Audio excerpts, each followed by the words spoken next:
Hey everyone, happy Wednesday. Today I'm going to be showing you all an exercise that I like to do on a regular basis.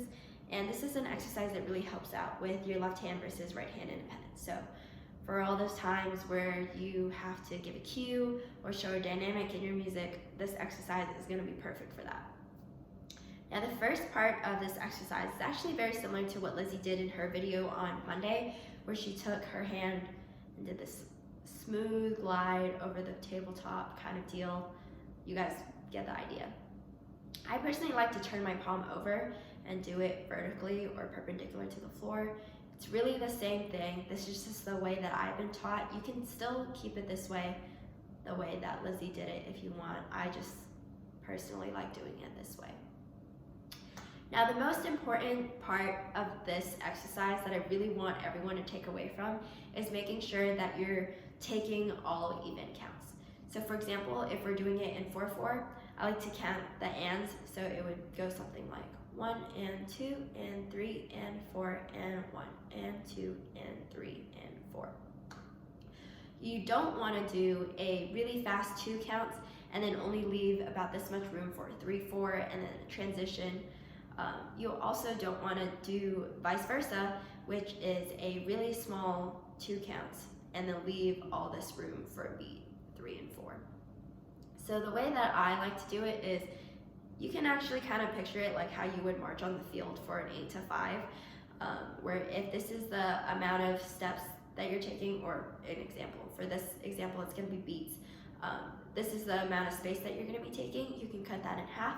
This is going to be your halfway point where the first 2 counts lie, and this is going to be the last 2 counts. So if we were to do that, it would go something like 1 and half and 3 and 4 and back in, and 1 and half and 3 and 4. And so you're basically just going to want to keep repeating this exercise until you get a really smooth kind of glide with your hand, making sure that you're taking all even counts. I usually recommend starting off with a 4/4, and then after you finish the 4/4, I like to do 3/4 and the 2/4 also. So 3/4 is obviously going to be a little bit faster. 1 and 2 and 3 and 1 and 2 and 3. And your 2/4 is going to be really fast compared to your 4/4. So it's going to be 1 and 2 and 1 and 2. Now if we were to compare the 4/4 to the 2/4, it would look something like this. So the 4/4 would be really slow, 1 and 2 and 3 and 4 and a fast and 2. And that's kind of how it works. So that's going to be the first part of the exercise. And I wouldn't recommend moving on to the second part of the exercise until you really have a solid foundation of the first part.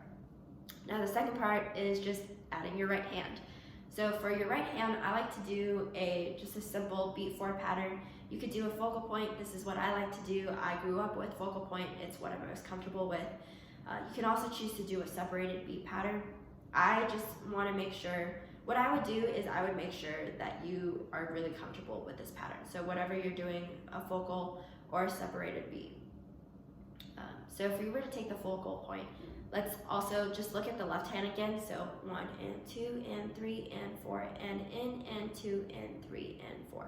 So that's good. That's solid. So once you have that part all set, you want to add in your right hand. So it's just going to look something like this. And 1 and 2 and 3 and 4 and 1 and 2 and 3 and 4.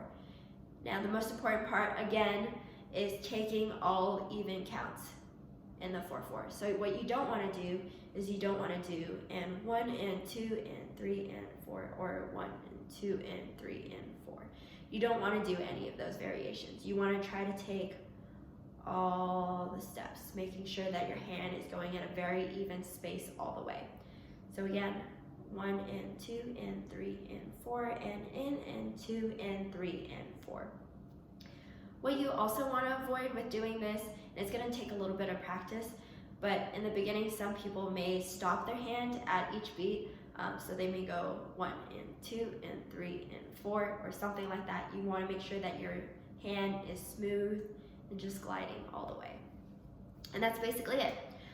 So after I do that, I like to again switch it up with the different meters. So I would do a 4/4 and then a 3/4 and then a 2/4. So it would look something like this. 1, 2, 3, 4 and 1 and 2 and 3 and 1 and 2 and 1, 2, 3, 4 and 1 and 2 and 3 and 1 and 2 and stop. And that's basically the gist of the exercise. If you really want a challenge, and this is something that I do, I don't really do it frequently, but I do it sometimes just to train my brain. I like to put on a pop song in the background that's in 4/4, and I like to do this exercise with mixed meters, so it would be 4/4 and then 3/4 and then 2/4 and then go back again, 4/4, 3/4, 2/4, or whatever pattern you want. And this really helps me stay focused in what I'm doing, because the song is in 4/4, and then when you do something like switch to a 3/4, you start getting offbeat. But you really want to make sure that your hand is still gliding really smoothly and that the music is not throwing you off. And that's pretty much the gist of the exercise. I hope you guys enjoy. This is probably one of my most used conducting exercises, and it's something that I use very regularly. So if you guys have any questions, don't hesitate to reach out to me or leave a question or comment in the comment section below. And yeah, I hope this really helps. See ya.